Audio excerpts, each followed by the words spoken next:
ഈ ഒരു എപ്പിസോഡിന്റെ തുടക്കത്തിൽ മുമ്പ് നടന്ന കാര്യങ്ങളാണ് കാണിക്കുന്നത്. സാങ് ഇൻ, ജേഹ്വാങ്, മിൻഹ്വാൻ, പിഹാൻഹുളിനെതിരെ ടീച്ചർ ജ്യോങ്ഹായുടെ നേതൃത്വത്തിൽ ഡിസിപ്ലിനറി കമ്മിറ്റി വിളിച്ചുകൂട്ടുന്ന കാര്യം നോട്ടീസ് ബോർഡിൽ വായിക്കുകയാണ് എല്ലാ കുട്ടികളും.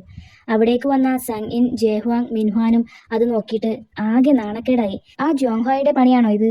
അവൾക്കെന്താ പ്രായം കൂടി മാനസിക നില തെറ്റിയോ എന്നൊക്കെ അവർ പരസ്പരം പറയുന്നുണ്ട്. പിഹാൻഹുൾ അവന്റെ അച്ഛന്റെ ഓഫീസിലേക്ക് വരുന്നതാണ് പിന്നീട് കാണിക്കുന്നത്. പാരൻസിനെ കണ്ടല്ലേ മക്കൾ പഠിക്കുക. അച്ഛൻ ഒരാളെ കൊന്നതിന്റെ ചോരക്കറ കഴുകിക്കളയുമ്പോഴാണ് പിഹാൻഹുൾ അവിടേക്ക് കയറി ചെല്ലുന്നത്. നിന്റെ പേരിൽ ഡിസിപ്ലിനറി മീറ്റിംഗ് വെച്ചിട്ടുണ്ടെന്ന് കേട്ടല്ലോ.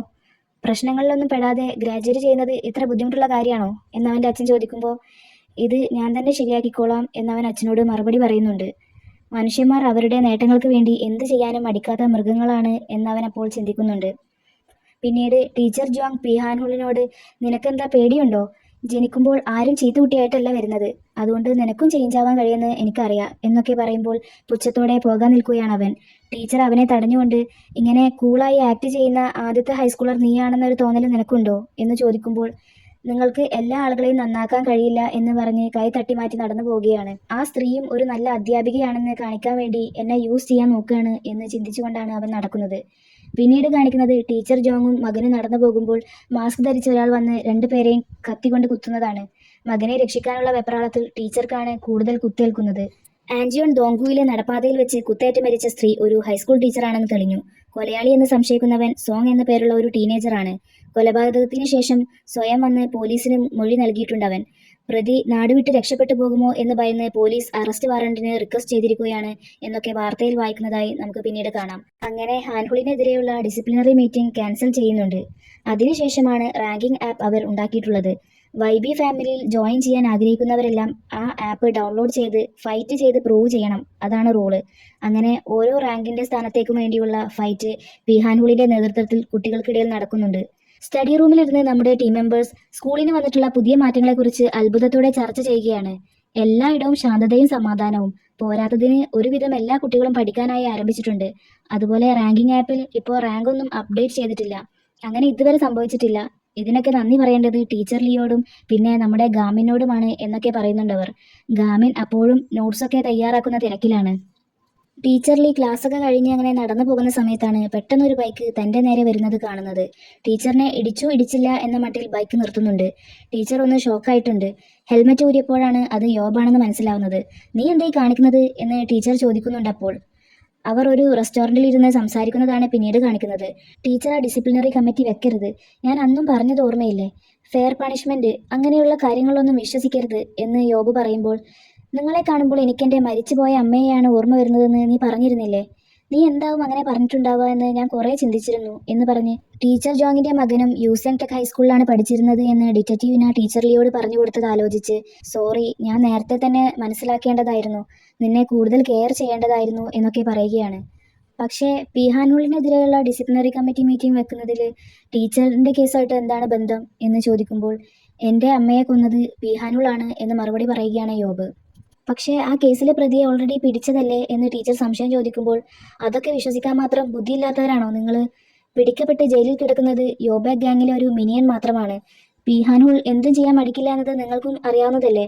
വീണ്ടും അതേപോലെ ചെയ്യില്ല എന്ന് നിങ്ങൾ ചിന്തിക്കുന്നുണ്ടോ? അതുകൊണ്ട് ഞാൻ നിങ്ങളുടെ കാല് പിടിക്കാം, ഇതൊന്ന് നിർത്തണം എന്നൊക്കെ പറയുകയാണ് യോബ്. വൈസ് പ്രിൻസിപ്പൽ പിഹാനുളിന്റെ അച്ഛന്റെ മുന്നിൽ ഓച്ചാനിച്ച് നിൽക്കുകയാണ്. ലീ ഹാങ്യോങ് എന്നൊരു ടീച്ചർ പിഹാനുളിനെ മാത്രം ഫോക്കസ് ചെയ്തിരിക്കുകയാണ്. ഡിസിപ്ലിനറി മീറ്റിംഗിന് വേണ്ടി അവൾ ഒരുപാട് തെളിവുകളും പെറ്റീഷനും ഉണ്ടാക്കിയിട്ടാണ് ഇറങ്ങി പുറപ്പെട്ടിട്ടുള്ളത്. അവളെ തടയാൻ ഞാൻ ഒരുപാട് ശ്രമിച്ചു, പക്ഷേ സ്കൂളിലെ മറ്റു ടീച്ചേഴ്സും അവൾക്കൊപ്പമാണ് എന്നൊക്കെ പറയുകയാണ് വൈസ് പ്രിൻസിപ്പൽ. പെറ്റീഷനിൽ സൈൻ ചെയ്തതിന് ആ ടീച്ചറോട് വന്ന് ചൂടാവുകയാണ് വൈസ് പ്രിൻസിപ്പൽ.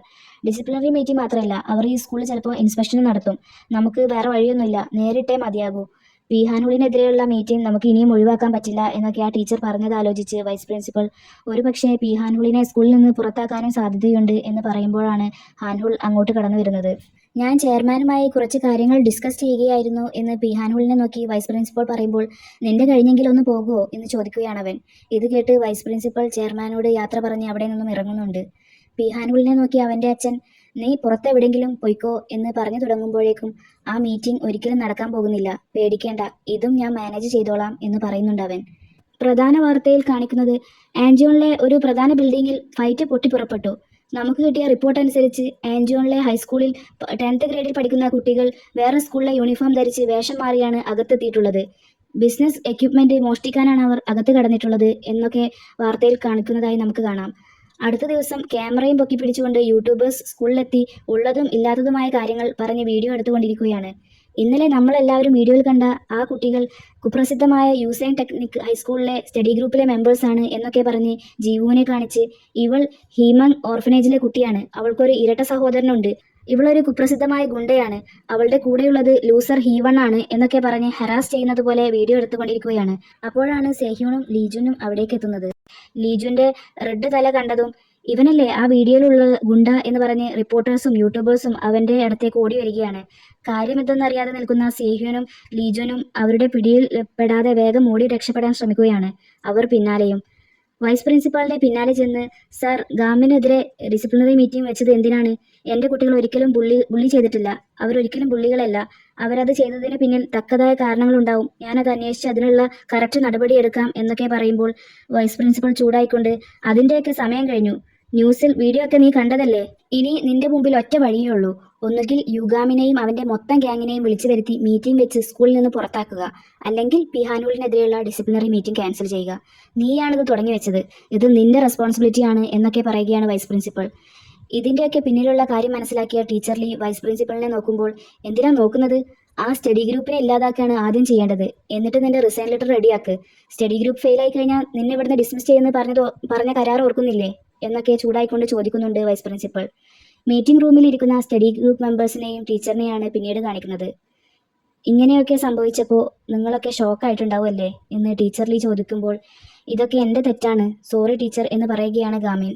നമ്മുടെ സഞ്ജോളിനെ രക്ഷിക്കാനാണ് നിങ്ങൾ ഇതൊക്കെ ചെയ്തതെന്ന് ഡിറ്റക്റ്റീവ് എന്നോട് പറഞ്ഞു, പക്ഷേ എന്നോടെല്ലാം മറച്ചു വെച്ച് നിങ്ങൾ സ്വയം അപകടത്തിൽ പോയി ചാടിയത് ശരിയായില്ല, എന്നാലും നിങ്ങളുടെ ഉദ്ദേശം തെറ്റല്ലായിരുന്നു എന്നൊക്കെ അവരെ സപ്പോർട്ട് ചെയ്ത് ടീച്ചർ പറയുമ്പോൾ അവർക്ക് നല്ല സമാധാനമാവുന്നുണ്ട്.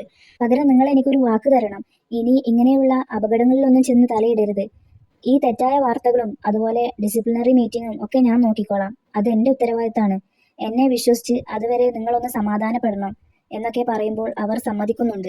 ആര് നിങ്ങളെ പ്രൊവോക്ക് ചെയ്യാൻ ശ്രമിച്ചാലും അതിൽ വീഴരുത് എന്ന് പറഞ്ഞ് ഗാമിനെ നോക്കി, പ്രത്യേകിച്ച് നീ, എനിക്കറിയാം ഇത് അൺഫെയർ ആണെന്ന്, പക്ഷേ ഇതൊക്കെ ഒന്ന് ശരിയാവുന്നത് വരെ പിടിച്ചു നിൽക്കണം എന്ന് പറയുമ്പോൾ അവൻ ഓക്കെ പറയുന്നുണ്ട്. ടീച്ചർ ഇനി എന്ത് ചെയ്യും, നമ്മൾ കാരണം ടീച്ചറും പെട്ടുപോയി, ടീച്ചറെ പുറത്താക്കാൻ നിൽക്കുകയാണ് എന്ന് ലീജുൻ പറയുമ്പോൾ അതൊരിക്കലും നടക്കില്ല എന്ന് ഗാമിൻ പറയുന്നുണ്ട്. കള്ളക്കഥയുണ്ടാക്കിയ ആ ബാസ്റ്ററിനെയാണ് അടിക്കേണ്ടതെന്ന് ജീവു പറയുന്നുണ്ട്. അപ്പോൾ ഫോണിൽ നോട്ടിഫിക്കേഷൻ കണ്ട ലീജുൻ ഞെട്ടിക്കൊണ്ട് റാങ്കിങ് ആപ്പ് എന്ന് പറയുമ്പോഴേക്കും എല്ലാ കുട്ടികളും ഫൈറ്റ് ചെയ്യാൻ തുടങ്ങുകയാണ്. ആകെ അടിയും കുത്തും ബഹളവും. നോട്ടിഫിക്കേഷൻ വന്നിട്ടുള്ളത് 1 മണിക്കൂറിനുള്ളിൽ ആര് ഫൈറ്റ് ചെയ്ത് റാങ്കിങ്ങിൽ മുന്നിലെത്തുന്നവോ അവർക്ക് 1 മില്യൺ $1 ക്യാഷ് സമ്മാനം എന്നതാണ് ഓഫർ. ഈ ഫൈറ്റ് എല്ലാം ഫോണിലൂടെ കണ്ട് ആസ്വദിക്കുകയാണ് പിഹാൻഹുൾ. ഒപ്പം റാങ്കിങ് ആപ്പ് ഒക്കെ തുറന്നു വെച്ച് മിൻഹ്വാനും കൂടെയുണ്ട്.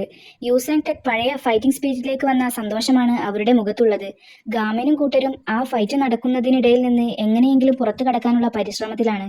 പെട്ടെന്നാണ് നേരത്തെ പഠിക്കാൻ ശ്രമിച്ചിരുന്ന 2 പയ്യന്മാർ സേഹ്യൂന്റെ മേൽക്ക് മിൽക്ക് എടുത്തെറിയുന്നത്.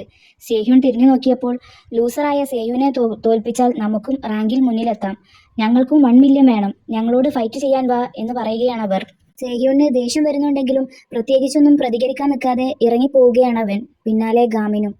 അവന്റെ കോട്ടിലായിട്ടുള്ള അഴുക്ക് തുടക്കാൻ ഹെൽപ്പ് ചെയ്യുന്ന ഗാമിനോട്, നീ അകത്തേക്ക് പോയിക്കോ, ഞാൻ ഓക്കെയാണ് എന്ന് പറയുമ്പോൾ, അത് വേണ്ട, നമുക്ക് ഒരുമിച്ച് അകത്തേക്ക് പോകാം എന്ന് പറയുകയാണ് ഗാമിൻ. സേഹ്യൂൻ സങ്കടത്തോടെ, നമ്മൾ ഇത്ര കഷ്ടപ്പെട്ട് പഠിച്ച് കോളേജിലൊക്കെ പോയാലും അവിടെയും ഇങ്ങനെയുള്ള സിസ്റ്റമൊക്കെ ഉണ്ടെങ്കിൽ നമ്മൾ ഈ അധ്വാനിക്കുന്നതൊക്കെ വെറുതെ ആവില്ലേ എന്ന് ചോദിക്കുമ്പോൾ, അങ്ങനെയൊന്നും ഉണ്ടാവില്ല എന്ന് പറയുന്നുണ്ട് ഗാമിൻ.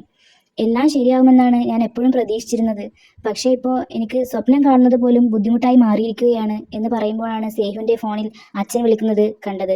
ഒപ്പം തന്നെ ഗാമിന് ഒരു മെസ്സേജും വരുന്നുണ്ട്. സേഹ്യൂൻ ഫോൺ അറ്റൻഡ് ചെയ്തതു എന്തോ ഒരു ബാഡ് ന്യൂസ് കേട്ടിട്ടാണെന്ന പോലെ അവൻ അവിടുന്ന് ഓടിപ്പോകുന്നുണ്ട്. മെസ്സേജ് കണ്ട ഗാമിൻ സ്റ്റഡി ഗ്രൂപ്പിലേക്കും ഓടുകയാണ്. പിഹാൻഹുളും മിൻഹ്വാനും സ്റ്റഡി റൂമിൽ വന്നിട്ടുള്ള വിവരമാണ് ഗാമിന് കിട്ടിയിരുന്നത്. ഗാമിൻ അവിടെ എത്തിയ ഉടനെ അവന്റെ മേൽക്ക് പേപ്പർ പ്ലെയിൻ എറിഞ്ഞുകൊണ്ട്, ഞാൻ ന്യൂസൊക്കെ എൻജോയ് ചെയ്ത്, നിങ്ങളൊക്കെ അങ്ങ് ഫേമസ് ആയില്ലേ, എനിക്ക് നിന്റെ ഒരു ഓട്ടോഗ്രാഫ് വേണമെന്നൊക്കെ മിൻഹ്വാൻ പറയുമ്പോൾ, അതൊക്കെ ഫേക്ക് ന്യൂസ് ആണ്, സത്യം എന്തായാലും ഒരിക്കൽ പുറത്തു വരിക തന്നെ ചെയ്യും എന്ന് ജീവു മറുപടി പറയുകയാണ്. ഇത് കേട്ട് പുച്ഛിച്ച് ചിരിച്ചുകൊണ്ട്, ഇപ്പോഴത്തെ കാലത്ത് സത്യത്തിന്റെ ഒരു അംശമുള്ള ഒരു വിശ്വസനീയമായ കള്ളക്കഥ പറഞ്ഞാൽ മതി, എല്ലാം അങ്ങ് സത്യമായി മാറും, പിന്നെ ഇതിന്റെ ചൂടൊക്കെ കണ്ട് മാറിയിട്ടുണ്ടെങ്കിൽ ആർക്കും സത്യാവസ്ഥ അറിയാനൊന്നും താല്പര്യം ഉണ്ടാവില്ല. അവരെല്ലാവരും നിങ്ങളെ ഒരു ഗ്യാങ് ആയി തന്നെ എന്നും ഓർക്കും എന്ന് പിഹാൻഹുൾ പറയുമ്പോൾ ദേഷ്യം അടക്കി പിടിച്ച് നിൽക്കുകയാണ് ഗാമിൻ. എന്നിട്ട് ഗാമിന്റെ അടുത്തേക്ക് നടന്നു വന്ന് പ്രൊവോക്ക് ചെയ്യുന്നത് പോലെ, ഇവിടെയുള്ള കുട്ടികളൊക്കെ അതിന് മാത്രം നല്ലവരാണോ? നീ എന്തൊക്കെ ചെയ്താലും യൂസേങ് ടെക് ഹൈസ്കൂളിന് ഒരു മാറ്റവും വരാൻ പോകുന്നില്ല. അവർക്ക് വേണ്ടത് എന്താണെന്ന് വെച്ചാൽ എനിക്കതൊക്കെ കൊടുക്കാൻ കഴിയും. അതിപ്പോൾ കാശായാലും കണക്ഷൻ ആയാലും. അല്ല, നിനക്കെന്താ കൊടുക്കാൻ കഴിയുക? കുറച്ച് സ്വപ്നങ്ങളോ പ്രതീക്ഷകളോ? അതൊക്കെ വെച്ച് ജീവിതം മുന്നോട്ട് കൊണ്ടുപോകാൻ കഴിയുമെന്ന് നിനക്ക് തോന്നുന്നുണ്ടോ? ആദ്യം നീ ഒന്ന് കണ്ണ് തുറന്ന് നോക്ക്. ഞാനിവിടെ പ്രതിനിധീകരിക്കുന്നത് ഇപ്പോഴത്തെ റിയാലിറ്റിയെയാണ് എന്ന് പറയുകയാണ് മിൻഹ്വാൻ. ഇത് കേട്ട് കൈയടിച്ചുകൊണ്ട് മിൻഹ്വാൻ ഗാമിന്റെ അടുത്തേക്ക് വന്ന്, നീ പോയി ആദ്യം ലീ ഹാൻബ്യോനോട് ആ ഡിസിപ്ലിനറി മീറ്റിംഗ് ക്യാൻസൽ ചെയ്യാൻ പറ. എങ്കിൽ നിന്നെ ഇവിടുന്ന് ഗ്രാജുവേറ്റ് ചെയ്യാൻ ഞാൻ അനുവദിക്കാം എന്ന് പറഞ്ഞ് അവരെയൊക്കെ തട്ടിമാറ്റി പോവുകയാണ് മിൻഹ്വാൻ. കൂടെ ഹാൻഹുളും. അവർ പോയതും കുറച്ച് ഗുണ്ടകൾ പോലെയുള്ള കുട്ടികൾ സ്റ്റഡി റൂമിലേക്ക് ഇടിച്ചു കയറി വരുമ്പോൾ, ഇതെന്താണ്, നിങ്ങളൊക്കെ എന്തിനാ ഇങ്ങോട്ട് വന്നിട്ടുള്ളത് എന്ന് ചോദിക്കുകയാണ് ലീജോൻ. അപ്പോൾ മിൻഹ്വാൻ തിരിച്ചു വന്ന്, ഞാൻ പറയാൻ മറന്ന്, ഇനിയിപ്പോൾ നിങ്ങൾക്ക് ഈ റൂമിന്റെ ആവശ്യം ഉണ്ടാവില്ലല്ലോ അല്ലേ? ഡിസിപ്ലിനറി കമ്മിറ്റി കഴിയുന്നത് വരെ നിങ്ങളുടെ ക്ലബ്ബ് ഡിസ്മിസ് ചെയ്തത് അറിഞ്ഞില്ലേ എന്ന് കളിയാക്കി ചോദിക്കുകയാണ് അവൻ. ആ ഗുണ്ടകളെ പോലെയുള്ള കുട്ടികൾ അവിടെയുള്ള സ്റ്റഡി പ്ലാൻ ലിസ്റ്റൊക്കെ വലിച്ചു വാരിയിട്ട് നശിപ്പിക്കുകയാണ്. കണ്ട് ദേഷ്യം സഹിക്കാനാവാതെ ഗാമിൻ തടയാനായി ചെല്ലുമ്പോൾ ഹീവൺ തടഞ്ഞുകൊണ്ട്, നീ ടീച്ചറിലേക്ക് വാക്ക് കൊടുത്തത് ഓർക്കുന്നില്ലേ എന്ന് ചോദിക്കുകയാണ്. അവരെല്ലാം കഷ്ടപ്പെട്ട് നേരാക്കിയെടുത്ത സ്റ്റഡി റൂം തകിടം മറിച്ച് നശിപ്പിക്കുന്നത് നിസ്സഹായരായി നോക്കി നിൽക്കാൻ മാത്രമേ അവർക്ക് സാധിക്കുന്നുള്ളൂ. അച്ഛന്റെ പണിസ്ഥലത്തേക്ക് സേഹ്യോൻ ഓടിച്ചെന്ന് നോക്കുമ്പോൾ അച്ഛൻ ഒരാളുമായി അടിപിടി കൂടുന്നതാണ് കാണുന്നത്. എന്റെ മകനെ കുറിച്ച് ഇല്ലാത്തത് പറയാൻ നിനക്ക് എങ്ങനെ ധൈര്യം വന്നു? അവൻ ആരെ പുള്ളി ചെയ്തെന്നാ നീ പറഞ്ഞത്? നീ അത് കണ്ടോ എന്നൊക്കെ ചോദിച്ച് തല്ലുണ്ടാക്കുകയാണ് അച്ഛൻ. അതിനുശേഷം അച്ഛൻ സേഹ്യോനോട്, നീ പഠിക്കണമെന്ന് പറഞ്ഞിട്ട് വലിയ ബഹളമായിരുന്നല്ലോ, ഇതാണോ നിന്റെ പഠിത്തം? നീ ആരെയാണ് ബുള്ളി ചെയ്തത്? നീ ആരാണ്, ഗാങ്സ്റ്റർ ആണോ? ഇതിനു വേണ്ടിയിട്ടാണോ സ്കൂളിൽ പോകുന്നത് എന്നൊക്കെ ചോദിച്ച് ചൂടാവുമ്പോൾ, നാളെ മുതൽ ഞാൻ പണിക്ക് വരാം, സ്കൂൾ നിർത്തിയിട്ട് പണിക്ക് വന്നോളാം എന്ന് പറഞ്ഞ് അവിടെ നിന്ന് പോവുകയാണ് സേഹ്യോൻ. ഇവരുടെ ഈ സംഭാഷണമെല്ലാം കുറച്ചപ്പുറത്ത് നിന്ന് ഗാമിൻ കേൾക്കുന്നുണ്ടായിരുന്നു. ഒരു നെടുവീർപ്പോടെ അവൻ എന്ത് ചെയ്യണമെന്ന് അറിയാതെ നിൽക്കുകയാണ്. ജീവുവും ഹീവണും കൂടെ സ്കൂൾ വിട്ട് നടന്നു പോകുമ്പോൾ അവരെ നോക്കി കുറച്ച് പെൺകുട്ടികൾ കളിയാക്കിക്കൊണ്ട്, ഈ ജീവുവിന്റെ തൊലിക്കെട്ടി സമ്മതിക്കണം, അവളുടെ സഹോദരൻ ഒരു ടീച്ചറെ കുത്തിയിട്ടപ്പോൾ ജയിലിലാണെന്നാ കേട്ടത്. ഈ സ്വഭാവം കാരണം അവരുടെ പേരൻസ് ഒക്കെ അവരെ ഇട്ടിട്ട് പോയതാവും. പറയാൻ പറ്റില്ല, ഇനിയിപ്പോൾ അവരുടെ പേരൻസ് ഇങ്ങനെയൊക്കെ തന്നെയാണെങ്കിലോ എന്നൊക്കെ പറയുകയാണ്. ഇത് കേട്ട് ദേഷ്യം വന്ന ഹീവൺ അവരോട് ചൂടാവുന്നുണ്ട്. ജീവു തമാശക്ക്, ആഹാ നീ ചൂടാവാനൊക്കെ പഠിച്ചല്ലോ, ആരാ പറഞ്ഞത് നീ ഒരു ഗുണ്ടയല്ല എന്ന് പറയുമ്പോൾ, ഞാനൊരു ഗുണ്ടയൊന്നുമല്ല, നിന്റെ കീഴിലുള്ള വെറും ഒരു അടിമ മാത്രമാണ്. എൻ്റെ പാരൻസ് കെപ്കോയിലാണ് വർക്ക് ചെയ്യുന്നത്. ഞാൻ ലക്ഷറി അപ്പാർട്ട്മെന്റിലാണ് ജീവിക്കുന്നത്. എൻ്റെ കയ്യിൽ കുറേ പണമുണ്ട്. അതുകൊണ്ട് സർവൈവ് ചെയ്യാനായി കൈക്കൂലി നിനക്ക് തരുന്നതാണ് എന്നൊക്കെ റിപ്പോർട്ടേഴ്സ് പറയുന്നത് പോലെ കളിയാക്കി പറയുകയാണ് ഹീവൺ. നിന്റെ പേരൻസ് എവിടെയാ ജോലി ചെയ്യുന്നതെന്ന് അവർ കണ്ടെത്തിയല്ലേ? സോറി എന്ന് ജീവു പറയുമ്പോൾ, അതൊന്നും സാരില്ല, അല്ലെങ്കിലും അവർക്ക് എൻ്റെ കാര്യത്തിലൊന്നും വലിയ താല്പര്യമൊന്നുമില്ലല്ലോ എന്നൊക്കെ തിരിച്ചു പറയുമ്പോഴാണ് അവളുടെ പേരൻസ് വന്ന് ജീവുവിൻ്റെ അടുത്ത് നിന്നും അവളെ പിടിച്ചു വലിച്ചു കൊണ്ടുപോകുന്നത്. ഹീവണിനെ കൊണ്ടുപോകുന്നത് ഒരു നെടുവീർപ്പോടെ നോക്കി നിൽക്കുകയാണ് ജീവു. ഇതേ സമയം ലീജുൻ അവരുടെ ഗ്രൂപ്പ് ചാറ്റിൽ മെസ്സേജ് അയച്ചു കൊണ്ടിരിക്കുകയാണ്. എല്ലാവരും ഓക്കെ അല്ലേ? ഇന്നത്തെ ദിവസം എല്ലാവർക്കും നല്ല ടഫായിരുന്നല്ലേ? നമ്മൾ ഈ സ്റ്റഡി ഗ്രൂപ്പ് നിർത്താനൊന്നും പോണില്ലല്ലോ അല്ലേ? പഠിക്കുന്നത് എൻജോയ് ചെയ്ത് വരികയായിരുന്നു ഞാൻ എന്നൊക്കെ പറയുന്നുണ്ടെങ്കിലും ആരും മറുപടി ഒന്നും അയക്കുന്നില്ല. ആരും റിപ്ലൈ ചെയ്യാത്തത് കൊണ്ട് അവൻ, എന്താ ആരും മിണ്ടാത്തത്, എന്നെ എല്ലാവരും ഇഗ്നോർ ചെയ്യാണോ എന്നൊക്കെ ചോദിച്ച് സങ്കടപ്പെടുന്നത് നമുക്ക് കാണാം. ഗാമിൻ അവനെ സമാധാനിപ്പിക്കാനായി റിപ്ലൈ കൊടുക്കാൻ ടൈപ്പ് ചെയ്യുമ്പോഴാണ് സേഹ്യോൻ ഗ്രൂപ്പിൽ നിന്ന് ലെഫ്റ്റ് ആവുന്നത്. സേഹ്യോൻ പറഞ്ഞതും പിന്നെ ഹാൻഹുൾ പറഞ്ഞതൊക്കെ ആലോചിച്ചിട്ട് ഗാമിൻ സേഹ്യോനെ വിളിക്കണോ വേണ്ടയോ എന്ന് ചിന്തിച്ച് എന്ത് ചെയ്യണമെന്നറിയാതെ വിഷമിക്കുമ്പോഴാണ് ഗാമിൻ്റെ അമ്മ ഫുഡ് കഴിക്കാൻ വിളിച്ചുകൊണ്ട് റൂമിലേക്ക് വരുന്നത്. അവൻ്റെ മുഖത്തെ ടെൻഷൻ ശ്രദ്ധിച്ച അമ്മ, എന്താണ് പ്രശ്നം എന്ന് ചോദിക്കുമ്പോൾ, ഞങ്ങൾക്ക് എല്ലാവർക്കും പഠിക്കണമെന്ന് മാത്രമേ ഉണ്ടായിരുന്നുള്ളൂ, ഇപ്പോൾ ഞങ്ങളുടെ സ്റ്റഡി ഗ്രൂപ്പൊക്കെ ഇല്ലാതാവാൻ പോവുകയാണ് എന്ന് പറയുകയാണ് അവൻ. ഗാമിന, യൂസേങ് ഹൈസ്കൂളിൽ തന്നെ തുടരാൻ ഞാൻ എന്തുകൊണ്ടാണ് നിന്നെ അനുവദിച്ചതെന്നറിയോ എന്ന് അമ്മ ചോദിക്കുമ്പോൾ അവൻ ഇല്ല എന്ന അർത്ഥത്തിൽ തലയാട്ടുന്നുണ്ട്. നിന്നെ പണ്ടത്തേക്കാളും നല്ല ഹാപ്പിയായി കണ്ടതുകൊണ്ടാണ് എന്ന് അമ്മ പറയുന്നത് കേട്ട് അവൻ സ്റ്റഡി ഗ്രൂപ്പിലെ മെമ്പേഴ്സിൻ്റെ കൂടെ സ്പെൻഡ് ചെയ്ത ഓരോ നിമിഷങ്ങളും ആലോചിക്കുകയാണ്. അവരെല്ലാവരും പഠിക്കുന്നതിനോടൊപ്പം തന്നെ സന്തോഷത്തോടെ ഓരോ സമയങ്ങളും ചിലവഴിച്ചിരുന്നു. ഇതെല്ലാം ഓർക്കുമ്പോൾ അവൻ എന്തോ ഒരു സ്പെഷ്യൽ ഊർജം ലഭിക്കുന്നുണ്ട്. പിഹാൻഹുളിനെതിരെയുള്ള ഡിസിപ്ലിനറി കമ്മിറ്റി മീറ്റിംഗ് ക്യാൻസൽ ചെയ്യാനുള്ള പുറപ്പാടിലാണ് ടീച്ചർ ലീ.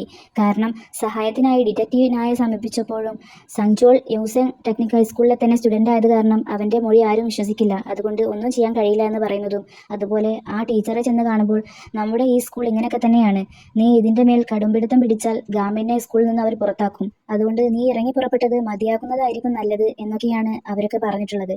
ടീച്ചർ ഫയലെടുത്ത് ട്രാഷ് ബിന്നിലേക്ക് ഇട്ട് പെർമനന്റായി ഡിലീറ്റ് ചെയ്യണോ വേണ്ടയോ എന്ന് സംശയിച്ചു നിൽക്കുകയാണ്. ഇതേ സമയം ഗാമിൻ സ്കൂളിലെത്തി സ്റ്റഡി റൂമിൽ ചെന്ന് ഏത് നരകത്തിലായാലും ഞങ്ങൾ പഠിക്കും എന്നെഴുതിയിട്ടുള്ള പോസ്റ്റർ വീണ്ടും എടുത്തൊട്ടിച്ച് സേഹ്യൂന്റെ മാത്സ് ക്ലാസ് ഫോണിൽ പ്ലേ ചെയ്ത് അലങ്കോലമായി കിടക്കുന്ന എല്ലാതും യഥാസ്ഥാനത്ത് തന്നെ എടുത്തു വെക്കാൻ തുടങ്ങുകയാണ്. അപ്പോഴാണ് ടീച്ചർ അവിടേക്ക് വന്ന് നമുക്കിതൊക്കെ അടുക്കി പെറുക്കി വെക്കാമല്ലേ എന്ന് പറഞ്ഞ് അവനെ ഹെൽപ്പ് ചെയ്യുന്നത്. ടീച്ചറെ കണ്ടപ്പോൾ അവന് നല്ല സന്തോഷമാവുന്നുണ്ട്. പിറ്റേ ദിവസം രാവിലെ സേഹ്യൂൺ അച്ഛന്റെ പണിസ്ഥലത്തേക്ക് പോകാനായി ഇറങ്ങുമ്പോഴാണ് ഗാമിൻ വീടിനു മുന്നിൽ അവനെയും കാത്തു നിൽക്കുന്നത് കാണുന്നത്. തെല്ലൊരത്ഭുതത്തോടെ നീ എന്താ ഇവിടെ എന്ന് ചോദിക്കുമ്പോൾ ഗാമിൻ ചിരിക്കുന്നുണ്ടെന്നല്ലാതെ മറുപടിയൊന്നും പറയുന്നില്ല. സേഹ്യൂൺ പണിസ്ഥലത്തെത്തി സൈറ്റ് മാനേജറോട് എനിക്കെൻ്റെ അച്ഛനെ പോലെ പണിയെടുക്കാൻ പെട്ടെന്ന് കഴിയില്ലെങ്കിലും ഞാൻ എന്തു വേണമെങ്കിലും ചെയ്തോളാം എന്നൊക്കെ പറയുമ്പോൾ മാനേജർ അവന്റെ പിന്നിലേക്ക് നോക്കി നീ ആരാ എന്ന് ചോദിക്കുകയാണ്. ഗാമിൻ ചിരിച്ചുകൊണ്ട് ഞങ്ങളൊരു സെറ്റായിട്ടാണ് പണിയെടുക്കാൻ വന്നിട്ടുള്ളത് എന്ന് പറയുന്നുണ്ട്. സേഹ്യൂൺ ഗാമിനെ ഒന്ന് നോക്കുന്നുണ്ടപ്പോൾ. കുറച്ച് ഇഷ്ടികകൾ എടുത്തു നടക്കാൻ തന്നെ സേഹ്യൂനെ കൊണ്ട് കഴിയുന്നില്ല. എന്നാൽ ഗാമിൻ വലിയ ഭാരമൊക്കെ ചുമക്കുന്നത് വളരെ ഈസി ആയിട്ടാണ്. ഗാമിൻ പണിയെടുക്കുന്നത് കണ്ട് സേഹ്യൂൻ അവനോട് പോകാൻ ആവശ്യപ്പെടുമ്പോൾ നീ ഇവിടുന്ന് പോവുകയാണെങ്കിൽ ഞാനും പോവാം, എന്നിട്ട് നമുക്ക് ഒരുമിച്ച് പഠിച്ച് ഒരുമിച്ച് തന്നെ കോളേജിലും പോകാം എന്നാണ് ഗാമിൻ മറുപടി പറയുന്നത്. സേഹ്യൂൺ കഷ്ടപ്പെട്ട് ഇഷ്ടികക്ക് മുകളിലെത്തിച്ച് ഒരിടത്ത് വെക്കാൻ ശ്രമിക്കുമ്പോൾ അവൻ തെന്നി വീണ് സിമന്റ് ചാക്കുകൾ താഴെ വീഴുകയാണ്. ഇത് കണ്ട ഗാമിൻ വേഗം അവിടെ കിടന്ന താങ്ങ് കൊടുക്കുന്നത് എടുത്ത് അതെല്ലാം ബാലൻസ് ചെയ്ത് പിടിക്കുന്നുണ്ട്. കുറച്ച് ഓവറായാലേ എല്ലാവരും ശ്രദ്ധിക്കുള്ളൂ എന്ന് പറഞ്ഞ പോലെ ഈ സീൻ കുറച്ച് ഓവറായിട്ട് എനിക്ക് ഫീൽ ചെയ്തു. നീ ഓക്കെ അല്ലേ? നിന്നോട് അപ്പോഴേ ഞാൻ പോകാൻ പറഞ്ഞതല്ലേ എന്ന് സേഹ്യൂൻ പറയുമ്പോൾ ഒരുമിച്ച് ജോലി ചെയ്താൽ നമുക്കെല്ലാം പെട്ടെന്ന് തീർക്കാം, എന്നിട്ട് പഠിക്കാം. എനിക്ക് നിന്റെ കൂടെ കോളേജിൽ പോകണം എന്നാണ് പിന്നെയും അവൻ മറുപടി പറയുന്നത്. സേഹ്യൂൻ താഴേക്ക് ഇറങ്ങി വന്ന് നിന്നോട് പോവാനല്ലേ പറഞ്ഞത്, എനിക്കിനി പഠിക്കേണ്ട എന്നല്ലേ ഞാൻ പറഞ്ഞത്, നിനക്കെന്താ പറഞ്ഞാൽ മനസ്സിലാവില്ലേ? ഞാൻ പഠിക്കാനില്ല കോളേജിൽ പോവാനില്ല എന്നൊക്കെ ഉറക്കെ ദേഷ്യത്തിൽ പറയുകയാണ് അവൻ. ഗാമിൻ എന്ത് എന്ന് ചോദിച്ച് തൻ്റെ കണ്ണട ഊരി പോക്കറ്റിലിട്ട് സേഹ്യൂൻ്റെ അടുത്തേക്ക് നടക്കുമ്പോൾ സേഹ്യൂൻ ഒന്ന് പേടിക്കുന്നുണ്ട്. കാരണം ഗാമിൻ കണ്ണട ഊരിയാൽ പിന്നെ എന്താ സംഭവിക്കാന്നുള്ളത് അറിയാലോ. ഗാമിൻ അവൻ്റെ തോളത്ത് കൈവച്ച് ഞാൻ നിന്റെ കൂടെ പഠിക്കുക തന്നെ ചെയ്യും, എന്നിട്ട് കോളേജിലും പോവും എന്ന് പറഞ്ഞ് ചിരിച്ച് ഒന്ന് പുറത്ത് തട്ടി പോവുകയാണ്. ഇത് കേട്ട സേഹ്യൂൻ ചിരിക്കുന്നുണ്ട്. ഗാമിൻ ഓടി വന്ന് നീ ഇപ്പൊ ചിരിച്ചില്ലേ എന്ന് ചോദിക്കുമ്പോൾ വാ നമുക്ക് പോകാം എന്ന് പറയുകയാണ് സേഹ്യൂൻ. ഗാമിൻ സന്തോഷത്തോടെ തൻ്റെ കണ്ണടയൊക്കെ വീണ്ടും എടുത്തു വെച്ച് സേഹ്യൂനെയും കൂട്ടി പുറത്തേക്ക് പോവുകയാണ്. വഴിയിൽ വെച്ച് അച്ഛനെ കാണുമ്പോൾ ഗാമിൻ കാര്യം പറയാൻ മുന്നോട്ട് വരുമ്പോഴേക്കും സേഹ്യൂൻ അച്ഛൻ്റെ മുന്നിൽ മുട്ടുകുത്തി ഇരുന്നുകൊണ്ട് എന്നെ ഇത്രയും കാലം വളർത്തി വലുതാക്കിയതിന് എനിക്ക് നിങ്ങളോട് ഒരുപാട് കടപ്പാടുണ്ട്. ഇവിടെ വന്ന് നിങ്ങളുടെ പണിയെടുത്തപ്പോഴാണ് നിങ്ങൾ എത്ര കഷ്ടപ്പെട്ടിട്ടാണ് പണിയെടുക്കുന്നതെന്ന് മനസ്സിലായത്. പക്ഷേ അച്ഛാ, എനിക്ക് ശരിക്കും പഠിക്കാൻ നല്ല ആഗ്രഹമുണ്ട്. എനിക്കൊരു 3 വർഷം സമയം തരണം, ഞാൻ പഠിച്ച് വലിയ ആളാവും. എന്നെ ഇപ്പോൾ പഠിക്കാൻ അനുവദിച്ചതിന് നിങ്ങൾ ഒരിക്കലും റിഗ്രറ്റ് ചെയ്യില്ല എന്നൊക്കെ പറഞ്ഞ് അവിടെ നിന്നും പോവുകയാണ് സേഹ്യൂൻ. അപ്പോൾ ഗാമിനും അച്ഛനും മുന്നിലൊന്ന് നമസ്കരിച്ച് കുറച്ചു കാലം ക്ഷമിച്ചാൽ മതി, സേഹ്യൂൻ ഇതുപോലത്തെ ഒരു ബിൽഡിംഗ് തന്നെ സ്വന്തമാക്കും എന്ന് പറഞ്ഞ് അവിടെ നിന്നും ഓടി സേഹ്യൂൻ്റെ അടുത്തേക്ക് ചെല്ലുന്നുണ്ട്. അടുത്തതായി അവർ ചെന്നിട്ടുള്ളത് ഹീവന്റെ വീട്ടിലേക്കാണ്.